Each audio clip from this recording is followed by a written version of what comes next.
Welcome back خواتین و حضرات، روح رمضان میں ایک بار پھر خوش آمدید۔ شب قدر کے حوالے سے یہ خصوصی پروگرام ہم پیش کر رہے ہیں آپ کی خدمت میں مسجد اقصی دستگیر ہاؤسنگ سوسائٹی کراچی سے۔ تشریف فرما ہیں محترم مفتی منیب الرحمان صاحب، محترم مفتی ارشاد احمد اعجاز صاحب، ثنا خوان رسول کریم صلی اللہ علیہ وآلہ وسلم، محترم سبی رحمانی صاحب اور محترم حسان خورشید صاحب۔ وقت ہے نعت رسول مقبول صلی اللہ علیہ وآلہ وسلم کی سماعت کا۔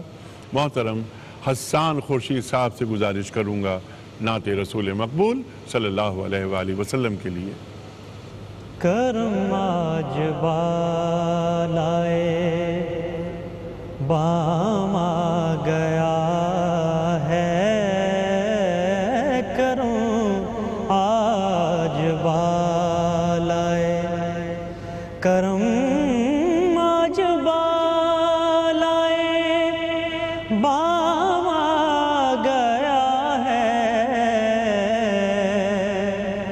زباں پر محمد کا نام آ گیا ہے، زباں پر محمد کا نام آ گیا ہے، کرم آج بالائے۔ میرے پاس کچھ بھی نہ تھا روز محشر، میرے پاس کچھ بھی، میرے پاس کچھ بھی نہ تھا روز محشر، نبی کا وسیلہ ہی کام آ گیا ہے، نبی کا وسیلہ ہی کام آ گیا ہے، کرم آج بالائے۔ مزہ ہے کہ سرکار محشر میں کہہ دیں، مزہ ہے کہ سرکار، مزہ ہے کہ سرکار محشر میں کہہ دیں، وہ دیکھو ہمارا غلام آ گیا ہے، وہ دیکھو ہمارا غلام آ گیا ہے، وہ دیکھو ہمارا غلام آ گیا ہے، کروں آج بالائے۔ چراغ ہوا بزم ہستی میں خالد،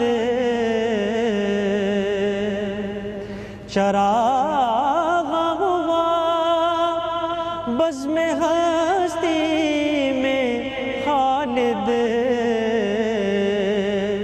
نگاہوں میں حسن تمام آ گیا ہے، کروں آج بالائے بام آ گیا ہے، کروں آج بالائے۔ ماشاءاللہ ماشاءاللہ حسان، سبحان اللہ سبحان اللہ۔ مفتی ارشاد صاحب ارشاد فرمائیے، سمپل سوال آپ کی خدمت میں کہ شب قدر کے ایک امتی سے کچھ تقاضے ہیں، مسلمان ریاستوں سے کچھ تقاضے ہیں، امت سے کچھ تقاضے ہیں، وہ کیا ہیں؟ دیکھیے، میں سمجھتا ہوں کہ بہت سارے جو تقاضے ہیں اس میں دو بڑے تقاضے ہیں جو اس وقت امت کے سامنے ہیں۔ ایک، امت کا اپنے رب سے تعلق کا مضبوط کرنا، تعلق مع اللہ۔ جتنی بھی خرابیاں ہیں، چاہے وہ امت کا عدم اتفاق ہو، امت کے آپس کے اختلافات ہوں، اس کی بنیادی وجہ تعلق مع اللہ کا کمزور ہونا۔ علامہ اقبال کا جو مشہور شعر ہے جس میں وہ فرماتے ہیں کہ خاص ہے ترکیب میں قوم رسول ہاشمی، تو اس کے تقاضے کے تحت ہم نے انفرادی اور اجتماعی تعلق مع اللہ کمزور کر رکھا ہے۔ اس کا نتیجہ ہے کہ قرآن ہماری زندگی سے باہر ہے، نبی کریم صلی اللہ علیہ وسلم کی سیرت ہماری زندگی سے باہر ہے، ہمارا مجموعی طور پر من حیث مجموع جو ہمارا معاشرہ ہے وہ اس راہ خیر سے ہٹنے کی کوشش کر رہا ہے جو اللہ کی نبی صلی اللہ علیہ وسلم نے امت کو تعلیم کی، تو اس پر واپس آنا۔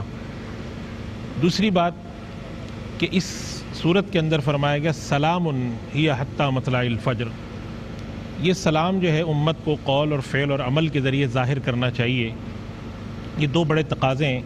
یہ سلام کا کیا مفہوم میں سمجھتا ہوں آج کے دور میں جو ہم سے تقاضا ہے کہ ہم من حیث المجموع اپنے اندر امت پناہ پیدا کریں اور نبی کریم صلی اللہ علیہ وسلم کی امت من حیث المجموع جوڑ کر رہے، اس میں جتنے بھی اختلافات ہوں، چاہے وہ لسانی سطح پہ ہوں، علاقائی سطح پہ ہوں، اور اس طرح کے جو اختلافات ہیں جو کہ دین کی تعبیر اور تشریح کے اندر اختلافات ہوتے ہیں، ان سب کے باوجود وہ والا مظہر نہ پیش کریں جو کہ قرآن کریم جس کے بارے میں ارشاد فرماتا ہے کہ قیامت کے دن اللہ سبحانہ و تعالیٰ ان کو بتائے گا فیما اختلفوا فی، یعنی اختلاف کو شقاق تک، وَإِنَّ الَّذِينَ اخْتَلَفُوا فِي الْكِتَابِ لَفِي شِقَاقٍ بَعِيدٍ، اس تک نہ لے جائیں، ان حدود میں رہیں جو اللہ اور اس کے رسول صلی اللہ علیہ وسلم نے رکھی۔ اگر یہ دو بڑے کام کرتے ہیں کہ اپنا تعلق اپنے اللہ سے جوڑ کے رکھیں اور اپنا تعلق آپس میں جوڑ کے رکھیں، تو میں سمجھتا ہوں کہ یہ دو بڑے کام کرنے سے ان کو عروج حاصل ہوگا۔ اور نبی کریم صلی اللہ علیہ وسلم کی جو حدیث ہے اس سے معلوم ہوتا ہے کہ اس رات میں جب مغفرت کے فیصلے ہوتے ہیں تو صلہ رحمی نہ کرنے والے اور دل میں کینہ اور بغض رکھنے والے شخص کے بارے میں ارشاد میں آتا ہے، اس رات کے بارے میں بھی اور راتوں کے بارے میں، کہ اس کے لیے مغفرت کا فیصلہ جو ہے وہ روکا جاتا ہے، ماں باپ کے نافرمان کے لیے روکا جاتا ہے۔ تو اس سے معلوم ہوتا ہے کہ اس رات کے اندر اس چیز کی بڑی اہمیت ہے۔ سبحان اللہ، سبحان اللہ۔ مفتی صاحب، جو آپ نے دونوں باتیں ارشاد فرمائی، رجوع اللہ اور دوسری بات ہے کہ جوڑاؤ پیدا ہو، سب سے بڑھ کر یہ جی کہ جب اللہ نے قرآن اس رات کو دیا ہے جو کہ بائنڈنگ فورس ہے، جو فرد بھی اس پر اس کو قبول کرے اور عمل کرے اور ریاست بھی اور امت بھی، ایسا نہ ہو کہ بنی اسرائیل کے پاس بھی کتاب تھی، افتؤمنون ببعض الکتاب وتکفرون ببعض، کتاب کے کچھ حصوں پر تو ایمان لاتے ہیں، کچھ حصوں پر نہیں لاتے، ایسا امت محمدیہ صلی اللہ علیہ وآلہ وسلم کا وتیرہ اور عمل نہ بن جائے۔ ایک بریک کی طرف جا رہے ہیں خواتین و حضرات، ایک بریک۔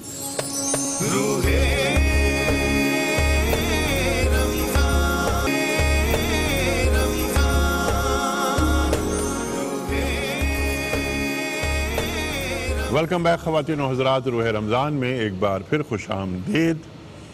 بہت ساری اہم گفتگو ہمارے معزز علماء نے آج کی رات کے حوالے سے، ان قیمتی لمحات کے حوالے سے عطا فرمائی، ہمیں تلقین کیا، راہ راست ہمیں دکھائی۔